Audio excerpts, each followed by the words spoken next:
नमस्कार, 41 जिले 41 खबरों में आप सभी का स्वागत है। मैं हूं आपके साथ निशा शर्मा।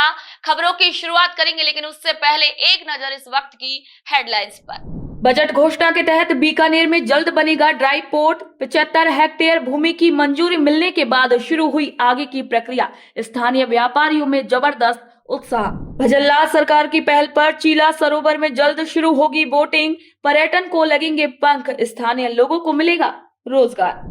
करौली के रियासतकालीन 3 दरवाजा तालाब की टूटी पाल के पुनर्निर्माण का काम हुआ शुरू। मानसून में जल भराव से मिलेगी राहत। डूंगरपुर और सिरोही में स्थानीय भाषाओं में हो रही पढ़ाई, बच्चों की रुचि और प्रदर्शन में हुआ जबरदस्त सुधार। आइए अब खबरों पर विस्तार से चर्चा करते हैं। ऊर्जा मंत्री श्री हीरालाल नागर एक दिवसीय दौरे पर भीलवाड़ा पहुंचे, जहां उन्होंने अजमेर विद्युत वितरण निगम लिमिटेड के अधीक्षण अभियंता कार्यालय में जिला स्तरीय विभागीय समीक्षा बैठक की अध्यक्षता की। मंत्री ने अधिकारियों को निर्देश दिए कि जिले में निर्बाध और गुणवत्तापूर्ण विद्युत आपूर्ति सुनिश्चित की जाए। उन्होंने ट्रांसफार्मर जलने, बार बार बिजली जाने और ओवरलोड जैसी परेशानियों के त्वरित समाधान के निर्देश दिए। मंत्री ने उपभोक्ता शिकायत निवारण, कृषि कनेक्शन की प्रगति, बजट घोषणाओं की स्थिति और आरडीएस योजना की समीक्षा करते हुए समयबद्ध और गुणवत्ता युक्त क्रियान्वयन पर जोर दिया। कोटपुतली बहरोड जिले के बहरोड में केंद्रीय पर्यावरण, वन एवं जलवायु परिवर्तन मंत्री श्री भूपेंद्र यादव ने डीएवी पब्लिक स्कूल में आयोजित आर्यवीर दल योग शिविर एवं चरित्र निर्माण कार्यक्रम में बच्चों का उत्साहवर्धन किया। मंत्री ने कहा कि विद्यार्थियों का जीवन चरित्र निर्माण और सीखने का सबसे उपयुक्त समय होता है। उन्होंने हवन यज्ञ में आहुति देकर सर्व कल्याण की कामना की और योग के सभी अंगों को अपनाने का संदेश दिया। मंत्री ने इसी अवसर पर वृक्षारोपण भी किया। उन्होंने बताया कि अलवर सांसद खेल उत्सव में इस वर्ष 4 नए खेल शामिल किए गए हैं और प्रतिभाशाली खिलाड़ियों को प्रशिक्षित किया जा रहा है। कार्यक्रम में अनेक जनप्रतिनिधि, अधिकारी और समाज सेवी भी मौजूद रहे।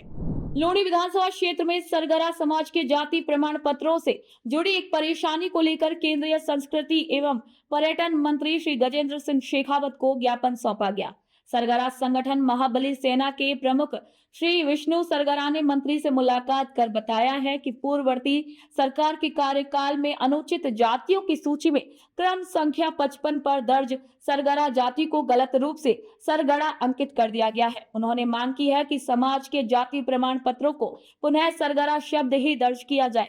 केंद्रीय मंत्री ने इस परेशानी का समाधान करने का भी आश्वासन दिया। बीकानेर के रसगुल्ले की मिठास, पापड़ और नमकीन भुजिया केवल देश में ही नहीं, विदेशों में भी प्रसिद्ध है। इसके अलावा यहाँ पर सर्वाधिक मात्रा में पैदा होने वाला चना, ग्वार, मूंगफली और मसाले अपनी विशिष्ट गुणवत्ता के कारण देश विदेश में निर्यात किए जाते हैं। अब जल्द ही भजनलाल सरकार की पहल से व्यापार में बढ़ोतरी होने वाली है।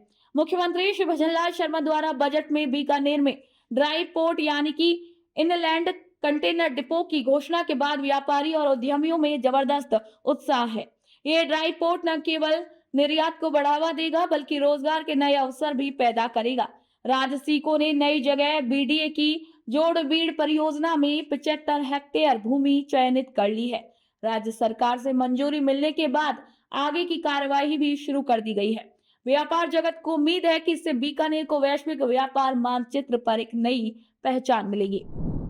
जैसा कि आपको ध्यान है, बीकानेर में इनलैंड कंटेनर डिपो, जिसको शुष्क बंदरगाह आईसीडी कहते हैं, उसकी स्थापना के लिए काफ़ी लंबे समय से मांग उठती रही है।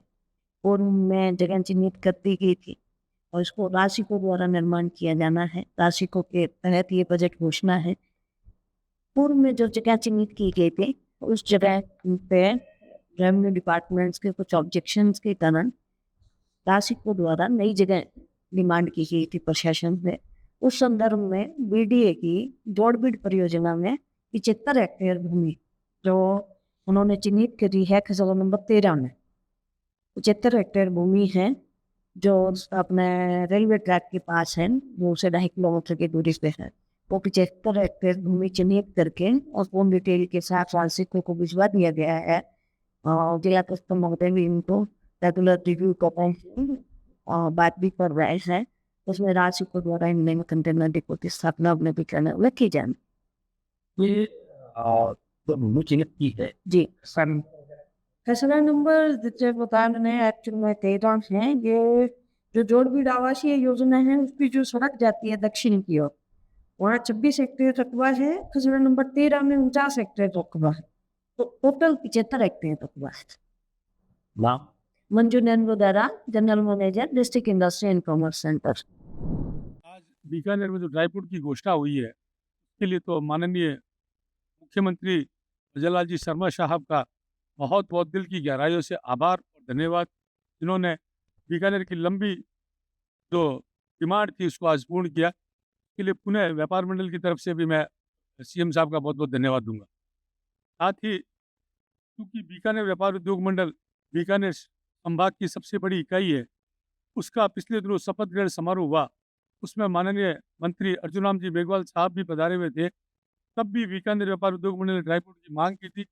तब भी मंत्री जी ने स्टेज पे ही, ये इतिहास में पहली बार हुआ होगा किसी मंत्री ने स्टेज पे ही आरुषि मलिक जो सीएमडी है उनसे फोन पे ही बात की और वहीं से ही आरुषि मलिक मैडम ने मंत्री जी को आश्वासन दिया कि मंत्री जी हमने जमीन का सर्वेक्षण कर लिया है, आगे इसको बहुत जल्दी क्रियान्वित करेंगे। तो मैं बीकानेर व्यापार उद्योग मंडल के माध्यम से माननीय मंत्री अर्जुन राम जी मेघवाल साहब का और मैम आरुषि मलिक का दिल की गहराइयों से बहुत बहुत धन्यवाद दूंगा, जिन्होंने बीकानेर के उद्योग और जगत को 4 चांद लगाए हैं।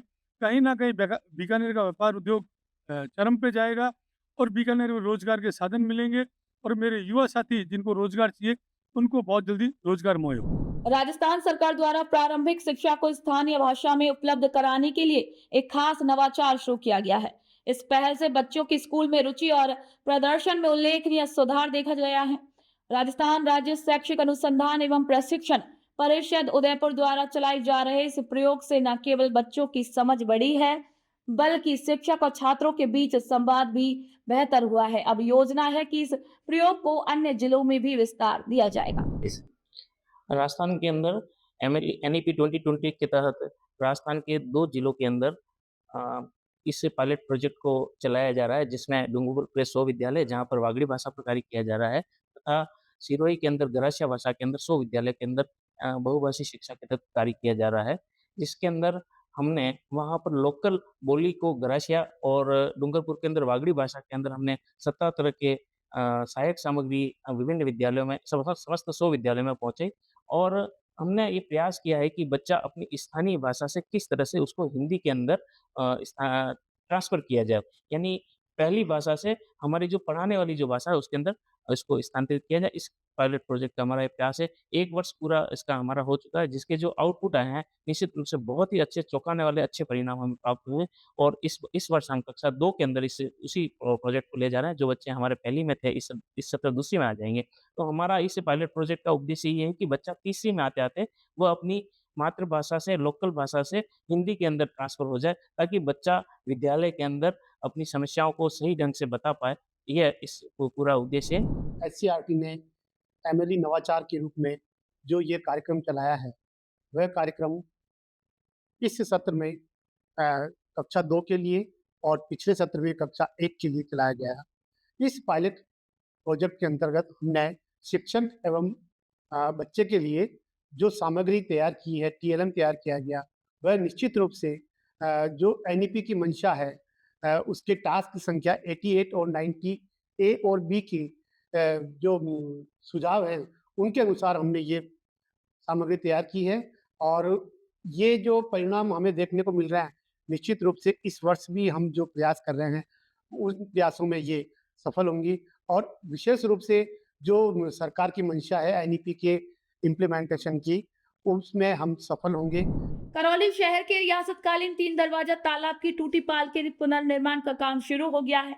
नगरीय विकास राज्य मंत्री श्री झाबर सिंह खर्रा ने शाही कुंड पर आयोजित कार्यक्रम के दौरान 3 दरवाजा के पुनर्निर्माण कार्य का शिलान्यास किया है और इसी पहल से क्षेत्र में मानसून के दौरान जलभराव की पुरानी परेशानी से राहत मिलने की उम्मीद है। वहीं रणगमा तालाब की ओवरफ्लो का पानी भी इसी मार्ग से बहता है और पहले पाल क्षतिग्रस्त होने के कारण निचले इलाकों में पानी भर जाता था।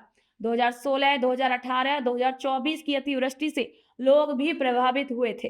अब करीब 80 फीट लंबी और 20 फीट ऊंची दीवार का निर्माण कार्य भी किया जा रहा है, जिसे जुलाई के पहले सप्ताह तक पूरा करने का लक्ष्य है।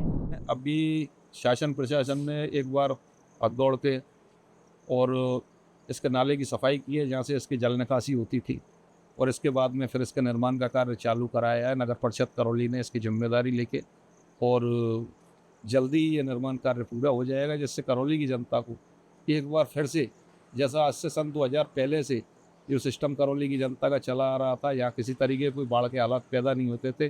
2016 में इसको टूटने के बाद ही करौली ने बाढ़ का सामना किया है, नहीं तो करौली का हार्वेस्टिंग सिस्टम इतना अच्छा था कि यहाँ के हार्वेस्टिंग सिस्टम की लोग मिसाल देते थे, हर जगह का पानी घूम के पहुँचने नहीं था। झुंझुनू जिले के जोड़िया और झांझौत गांव में उप स्वास्थ्य केंद्र भवनों का शिलान्यास हुआ है।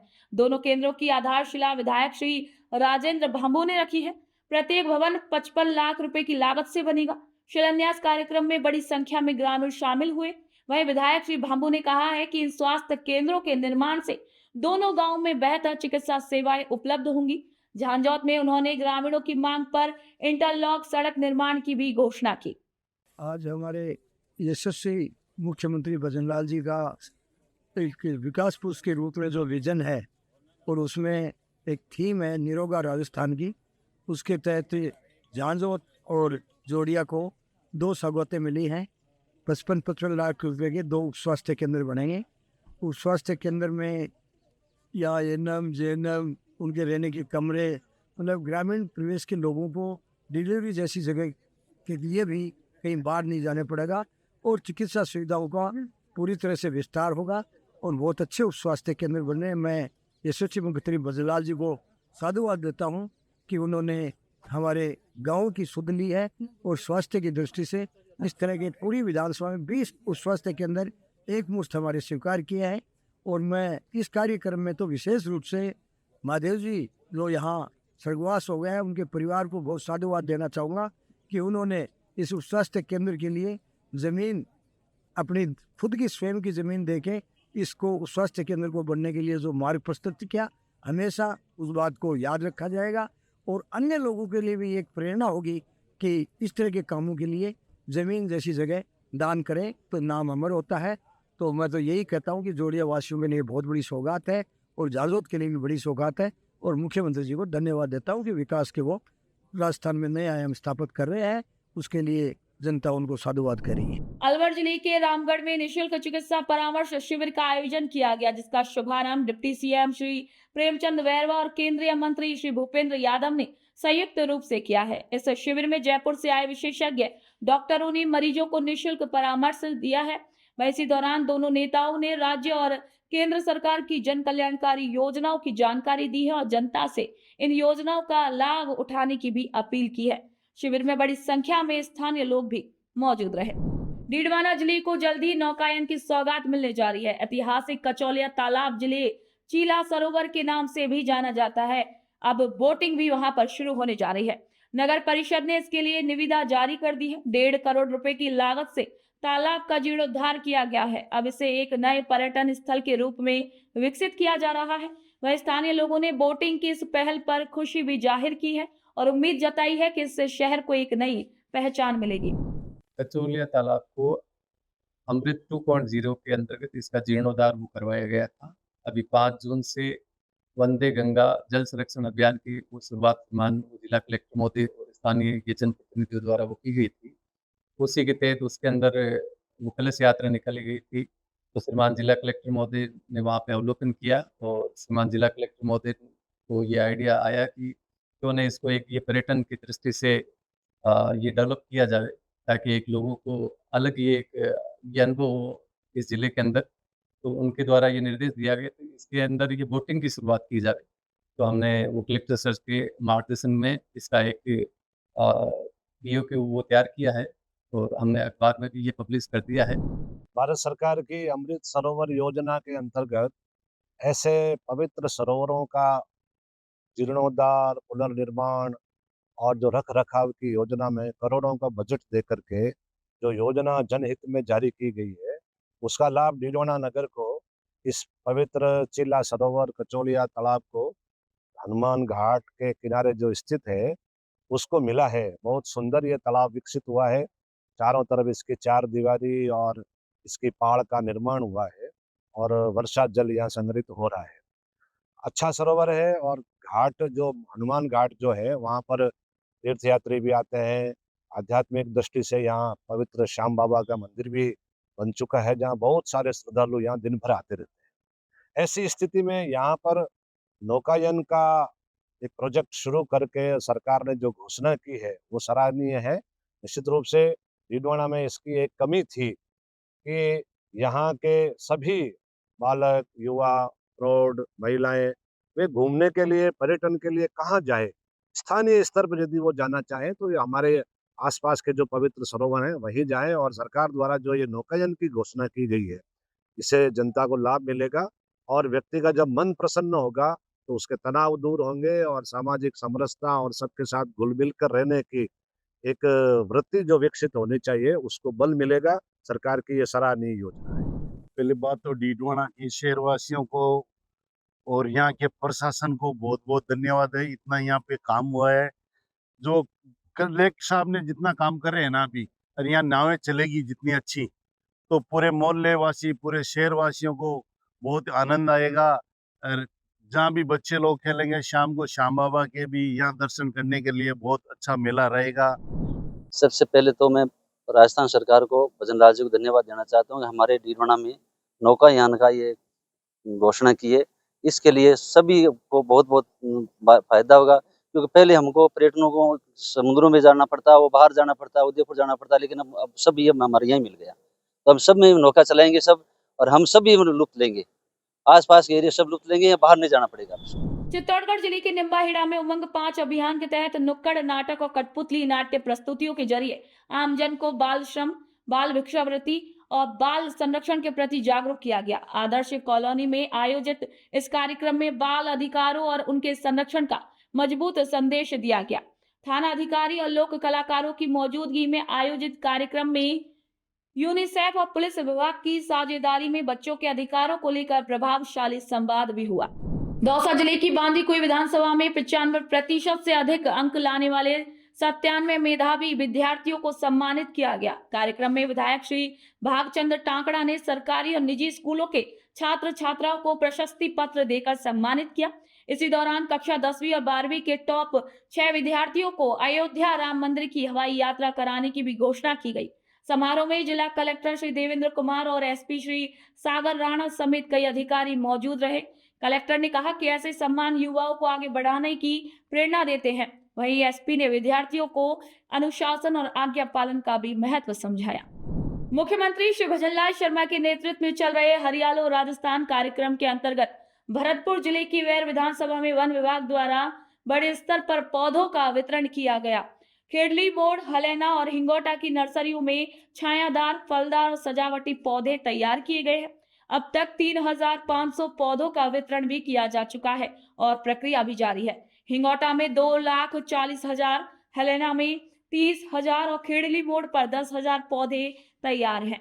वन विभाग आमजन, सरकारी विभागों और ग्राम पंचायतों को निःशुल्क पौधे भी उपलब्ध करा रहा है। क्षेत्रीय रेंजर श्री राजेश कुमार शर्मा ने लोगों से अपील की है कि अधिक से अधिक पौधारोपण कर पर्यावरण संरक्षण में भागीदारी निभाएं और हरियालो राजस्थान को सफल बनाएं। प्रतापगढ़ जिले के एस्पिरेशनल ब्लॉक पीपलखूंट की ग्राम पंचायत जेथलिया का निरीक्षण जिला कलेक्टर डॉक्टर अंजलि राजौरिया ने किया। उन्होंने पंचायत परिसर में स्वच्छता प्रबंधन, खेल मैदान, उद्यान विकास, पंचायत लर्निंग सेंटर, पौधशाला और धरती आबा ग्राम उत्कर्ष अभियान के अंतर्गत चल रहे शिविर का अवलोकन किया। कलेक्टर ने अधिकारियों को कार्य की गुणवत्ता बनाए रखने, पौधों को मानक अनुरूप लगाने और बच्चों की नियमित उपस्थिति सुनिश्चित करने के निर्देश दिए। उन्होंने शिविरों में आमजन को योजनाओं की जानकारी सरल भाषा में देने और पर्यावरण संरक्षण के प्रति जागरूक करने पर भी जोर दिया। मुख्यमंत्री श्री भजनलाल शर्मा के नेतृत्व में राजस्थान सरकार द्वारा जनहित में लिए गए फैसलों की कड़ी में अब रोडवेज बसों में सीसीटीवी कैमरे लगाने की पहल की गई है। महिला सुरक्षा, पारदर्शिता और यात्रियों की निगरानी के उद्देश्य से ये योजना पहले चरण में डीलक्स आगार की बसों में लागू की जा रही है। ये कैमरे ई टिकट मशीन और रोडवेज कंट्रोल रूम से जुड़े होंगे, जिससे टिकटिंग प्रक्रिया पर सीधी निगरानी संभव होगी। इससे फायदा मिलेगा कैमरे से। जो भी हमारी लेडीज हैं, बहन बेटी हैं, जो बसों में बैठी रहती हैं, जो छेड़खानी होगी पहले तो वो रुकेगी। दूसरी जो है, कंडक्टर टिकट नहीं देता था, उनके लिए, यात्रियों के लिए तो वो भी इससे रोकेगी, इससे चोरी रोकेगी और हमारी गवर्नमेंट के लिए फ़ायदा होगा इससे। ये भजनलाल सरकार की बहुत अच्छी पहल है जो रोडवेजों में कैमरे लगाने जा रही है। उदयपुर के खेरवाड़ा उपखंड मुख्यालय पर राष्ट्रीय स्तर पर प्रदर्शन करने वाली 11 खेल प्रतिभाओं को सम्मानित किया गया। आयुर्वेद विभाग की ओर से आयोजित इस समारोह में उपखंड अधिकारी श्री सत्यनारायण बिश्नोई मुख्य अतिथि के रूप में उपस्थित रहे। दर्शना सोलाविया, सृष्टि आहारी, श्री देवेंद्र चौधरी, नित्य श्री आहारी, वर्षिका चौधरी समेत अन्य खिलाड़ियों को स्मृति चिन्ह और प्रमाण पत्र देकर सम्मानित किया गया। इसी अवसर पर चिकित्सा, शिक्षा और प्रशासन से जुड़े कई अधिकारी एवं जनप्रतिनिधि उपस्थित रहे। आयोजकों ने इसे क्षेत्र की प्रतिभाओं के उत्साहवर्धन की दिशा में एक अहम कदम बताया। मुख्यमंत्री श्री भजनलाल शर्मा के नेतृत्व में राजस्थान के अस्पतालों में स्वास्थ्य सेवाओं को अब डिजिटल किया जा रहा है।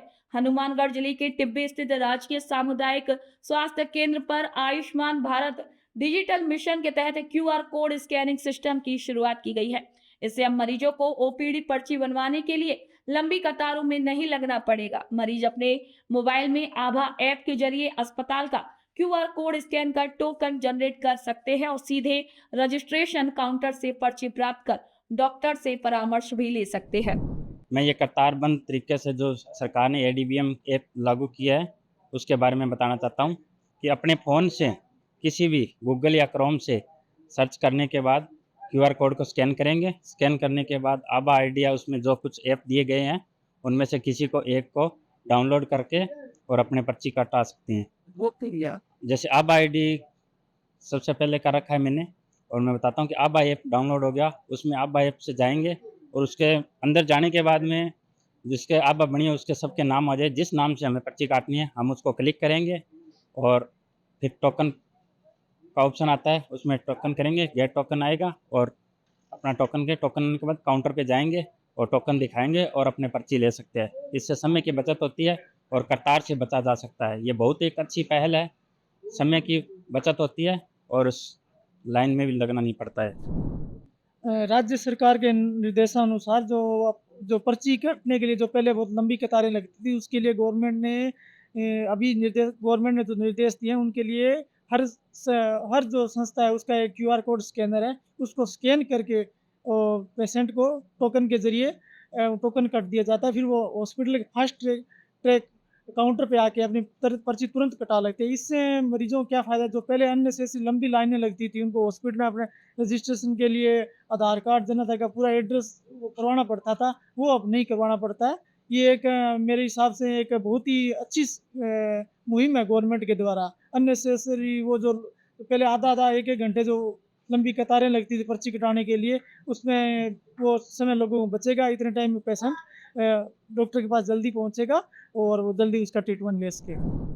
मैं भी आज हॉस्पिटल में आया था, मैं पर्ची कटवाने के लिए लाइनों में लगने की जरूरत नहीं पड़ी। आज ही एक नई स्कीम लॉन्च की गई है जो कि मैंने आभा ऐप डाउनलोड किया और उसके बाद जो है QR कोड स्कैन किया, उसके बाद आभा ID उसके ऊपर रजिस्ट्रेशन हो गई और लाइनों से लगने के जो है झंझट खत्म हो गया और अंदर जाते मुझे टोकन नंबर मिला और अंदर जाते उस टोकन नंबर को दिया और मुझे मेरी पर्ची है जो मिल गई और लाइनों से जो है मुक्ति मिल गई है। भजनलाल जी मुख्यमंत्री द्वारा चिकित्सा विभाग में नई पहल QR कोड द्वारा पर्ची कटवाओ, लाइन में नहीं लगना पड़ता, बचत है, टाइम की बचत है और डॉक्टर साहब मिले न मिले बैठे वेट करो, लाइन वाला सो झंझट रहता है, ये कोई चक्कर नहीं है। QR कोड से स्कैन करो, अपनी पर्ची खुद काटो और डॉक्टर साहब को दिखाओ।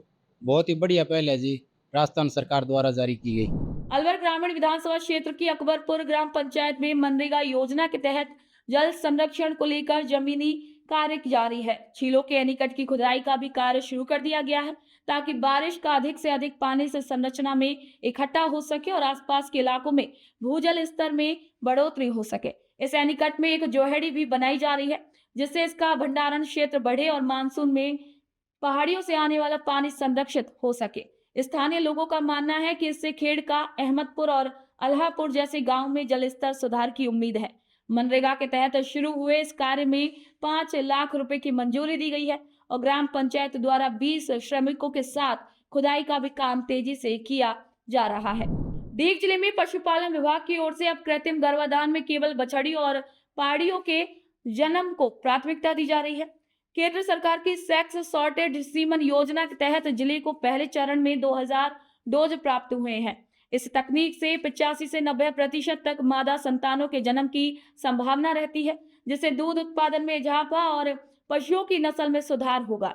पशुपालन विभाग की संयुक्त निदेशक डॉक्टर भावना यादव ने बताया है कि जिले में गिर गाय और मुर्रा भैंस की नस्लों के लिए ये डोज वितरित किए जा चुके हैं। विभाग का लक्ष्य है कि आने वाले समय में सभी कृत्रिम गर्भाधान इसी उन्नत तकनीक से किए जाए, जिससे राज्य की जीडीपी में पशुपालकों का योगदान और भी सशक्त हो सके। हमारे राजस्थान के पशुपालक और किसान राज्य की जीडीपी में बहुत अहम योगदान दे रहे हैं और इसी वजह से राजस्थान सरकार पशुधन को में दुधारू पशुओं की संख्या को बढ़ाने के लिए लगातार प्रयासरत है। इसी प्रयास को आगे बढ़ाने के लिए हमारी राजस्थान सरकार ने सेक्स सॉर्टेड सीमन तकनीक के द्वारा कृत्रिम गर्भाधान को बढ़ावा दे रही है, जिससे गौवंश और भैंसवंश दोनों में केवल मादा पशुओं का जन्म होगा, जिसके कारण से पशुपालन विभाग की आने वाली कई समस्याओं का समाधान हो गया। जैसे हम देखते हैं कि रास्ते में नर गौवंश की संख्या जो घूमती रहती है, जिनका कोई सहारा नहीं होता, बेसहारा जो नर गौवंश है वो काफ़ी मात्रा में, क्योंकि काम तो आता नहीं आजकल खेती के बैल, तो उसकी वजह से वो संख्या बढ़ रही है। जब हम सेक्स सॉर्टेड सीमन को काम मिलेंगे तो ये संख्या बिल्कुल नगण्य हो जाएगी और जो आवारा और निर्वाण सिर्फ गौवंश है उससे बचाव हमें मिलेगा। इसी के साथ ही हम जो सीमन तैयार कर रहे हैं वो बेस्ट ब्रीड का सीमन है, जो हमारी देसी गौवंश है उसका सीमन है और जिसमें की प्रतिरोधक क्षमता ज़्यादा होती है, दूध देने की क्षमता भी ज़्यादा होती है, अधिक उम्र तक वो दूध देती है। इन सब चीज़ों का विकास इस सेक्स सॉर्टेड सीमन के माध्यम से होगा, जिसमें हमें मादा बच्चियाँ, मादा पड़िया की जन्म होगा। और यह हम अभी RLDB NDDB के सहयोग से, जो बस्ती के अंदर हमारा सेंटर है और राजस्थान गवर्नमेंट इनके सहयोग से सीमन का कलेक्शन कर रही है और वो सभी संस्थाओं को वितरित कर रही है। देव जिले के नगर कस्बे में बन रहे उप जिला चिकित्सालय भवन का प्रभारी सचिव श्री वी सरवण कुमार ने निरीक्षण किया। उन्होंने साफ शब्दों में कहा कि निर्माण कार्य में किसी भी तरीके की लापरवाही या गुणवत्ता से समझौता बर्दाश्त नहीं किया जाएगा। निरीक्षण के दौरान उन्होंने संवेदक को निर्देश दिए कि अस्पताल जैसी जन सेवा की योजना को तय समय पर और पूरी गुणवत्ता के साथ पूरा किया जाए। घटिया सामग्री मिलने पर सख्त कार्रवाई की चेतावनी दी गई है। वहीं स्थानीय प्रशासन और चिकित्सा विभाग की मौजूदगी में हुए इस निरीक्षण के बाद निर्माण एजेंसी पर दबाव बढ़ा है। उम्मीद की जा रही है कि तय समय में अस्पताल का ये भवन बनकर तैयार होगा और क्षेत्रवासियों को शीघ्र ही बेहतर स्वास्थ्य सेवाएं मिलेंगी। राजस्थान को नशा मुक्त बनाने के लिए मुख्यमंत्री श्री भजनलाल शर्मा के संकल्प को जोधपुर पुलिस मूर्त रूप दे रही है। रेंज आईजी श्री विकास कुमार की अगुवाई में ऑपरेशन झंकार के तहत 1 लाख रुपए के इनामी आरोपी चीमाराम को गिरफ्तार किया गया है। आरोपी पिछले 6 सालों से पुलिस की आंखों में धूल झोंक कर नशे की दुनिया में सक्रिय था। चीमाराम मारवाड़, मेवाड़ और मध्य प्रदेश में नशे की तस्करी में लिप्त था। पुलिस ने तकनीकी और मानवीय सूचना के आधार पर पीछा करते हुए उसे मध्य प्रदेश की सीमा से गिरफ्तार किया है। चीमाराम पर 15 से अधिक मामले दर्ज हैं और उसे पकड़ने के लिए पुलिस ने दिन रात मेहनत कर सफल ऑपरेशन को भी अंजाम दिया है। खूंखार कहें, दुर्दांत कहें, कुख्यात कहें, छलावा कहें, भुलावा कहें, हवसी कहें, वाशी कहें, भयावह दरिंदा कहें, फरार परिंदा कहें, ये सारे विशेषण यदि सटीक बैठते हैं किसी एक अपराधी पे, तो उस अपराधी का नाम है चीमाराम पुत्र जेराराम, उम्र 30 साल, निवासी चौहटन बाड़मेर, जो पिछले 15 वर्षों से जहर के व्यापार का, नशे की तिजारत का बेताज बादशाह और स्वयंभू सरगना बन बैठा था, जिसकी गिरफ्तारी पर 1 लाख रुपए का इनाम घोषित था, जो पिछले 6 वर्षों से पूरे राज्य की पुलिस की आंखों में धूल झोंक कर अपने साम्राज्य के विस्तार में लीन था। 15 वर्षों के आपराधिक करियर में कम से कम 1.5 दर्जन मुकदमे जिस पर दर्ज हैं, मेवाड़ से लेकर मारवाड़ से लेकर मध्य प्रदेश तक नशे के कारोबारियों में जिसकी तूती बोलती रही, जिसकी हनक सर चढ़कर बोलती रही, उस अपराधी का नाम है चीमाराम। कम से कम आधा दर्जन बार पुलिस पर फायरिंग करना, चाहे सुमेरपुर में हो, चाहे नागाना में हो, चाहे धोरीमन्ना में हो, आधा दर्जन बार पुलिस पे फायरिंग करके बच निकलने में कामयाब। एक ऐसा दुस्साहसी कर्तव्यबाज ड्राइवर जो एक बहुत बड़ा एसेट था, निधि था इन नशे के व्यापारियों के लिए। कहानी फिर वही सांचे में ढली, एक ही खान से निकले हुए खोटे सिक्के। पढ़ाई में मन लगा नहीं, पर महत्वाकांक्षा हिलोरे मारती रही, दुस्साहस परवान चढ़ता रहा। 5वीं तक पढ़ाई करके छोड़ दी। आवारा घूमते पुत्र को पिता ने ट्रैक्टर चलाना सिखाया, और पुत्र के अरमान कुछ और ही थे। ट्रैक्टर से खेत कम जोतता, कलाकारी और कर्तव्य ज्यादा दिखाता। ट्रैक्टर छुड़ाकर पिता ने पानी का टैंकर चलाने में लगाया बाड़मेर। कि बाड़मेर की सड़कों पर भी टैंकर उसी खतरनाक अंदाज में कर्तव्यबाजी के साथ चलाता रहा। लोग दांतों तले उंगलियां दबाते रहे और नशे के कारोबारी अपने आंखों में उसको बसाते रहे। नजर में चढ़ा नशे के व्यापारियों के तो उस समय के कुख्यात तस्कर बिरमा राम, खरता राम, कोसला राम, ओम प्रकाश, हरीश, हेरा राम, सबके साथ सब उसके दीवाने हो उठे। और आपको यह जानकर हैरत होगी कि नीलामी की बोलियां लगती थी चीमाराम को अपने साथ रखने के लिए। एक ट्रिप के 20,000 रुपए से लेकर 1 लाख रुपए तक इसको दिए जाते थे, क्योंकि अपनी खतरनाक और कुशल ड्राइविंग से कभी भी पुलिस के हत्थे नहीं चढ़ता था। तरीका वारदात इसका यह रहा कि हमेशा किसी सरगना के साये में रहा। मध्य प्रदेश और राजस्थान की सीमा नीमच, मंदसौर और चित्तौड़ से नशे की खेप लाना और स्वयं उस गाड़ी में न बैठकर आगे चलती गाड़ी में बैठना, खुद चलाना और पुलिस को यह आभास देना कि इसी गाड़ी में नशे का सामान है। और फिर पुलिस पीछा करती रहती और चीमाराम हाथ से निकल जाता। यदि गिर जाता तो ट्रिगर हैप्पी चीमाराम सीधी फायरिंग करता था और बच निकलने में कामयाब हुआ। करीब आधा दर्जन बार इसी तरीके से बच निकलने में कामयाब हुआ। और इसी ड्राइविंग के बलबूते पर नशे का इसने बड़ा साम्राज्य, बड़ा कारोबार स्थापित किया। पिछले 1 वर्षों से जब से इसको भी यह खबर लगी कि सेक्युलर टीम इसके पीछे हाथ धोकर पड़ी है, तो यह जान बचाने की जुगत में लग गया और इसने घर छोड़कर सड़कों पर अपनी जिंदगी बसा ली। ड्राइविंग का शौकीन तो था ही, ट्रकों पर सवारी करके पूरा 1 वर्ष इसने ट्रकों पर काटा। ट्रकों में बैठकर दक्षिण भारत तक जाता, वहां से लौटते हुए नीमच मंदसौर के इलाके में थोड़ी देर के लिए रुकता, अपनी नशे की खेप लेता, छलावे की तरह यहाँ आता और बुलावे की तरह गायब हो जाता। यह सिलसिला लगातार चलता रहा। यह सेक्युलर टीम का आज तक का सबसे बड़ा, सबसे लंबा ऑपरेशन है, जो करीब 1 वर्ष तक चला। 6 बार छकाकर 7वीं बार में सफलता दी चीमाराम ने पुलिस को। गृह प्रवेश के मौके पर पुलिस वहां घेरा डालकर बैठी रही, वो नहीं आया। 3 पुत्रियों का पिता चीमाराम जब 4थी बार में पुत्र पैदा हुआ तो उम्मीद थी कि यहाँ जरूर आएगा, तो सांचौर के अस्पताल से लेकर घर तक पुलिस ने छद्म जाल बिछा रखा, पर वहां भी नहीं पहुंचा। कभी नागपुर के इलाके में ट्रक पर दबिश दी जाती रही, कभी नीमच के होटल में दी जाती रही, कभी गुजरात में दी जाती रही। 6 बार प्रयास हुआ और 6 बार यह बच निकलने में कामयाब होता है। पकड़ने के लिए जब पटकथा बुनी गई तो हुआ कि यह सीधा तो पुलिस की पकड़ में आना संभव नहीं लगता, कि दूसरे छोर से कोशिशें शुरू हुई। नीमच मंदसौर क्षेत्र के काफी कुख्यात आपूर्तिकर्ता, सप्लायर, जो कि बहुत बड़ा। तो 41 जिले 41 खबरों में आज के लिए इतना ही। फिर आप सभी से मुलाकात होगी नई खबर, नई जानकारी के साथ। तब तक के लिए मुझे दीजिए इजाजत। नमस्कार।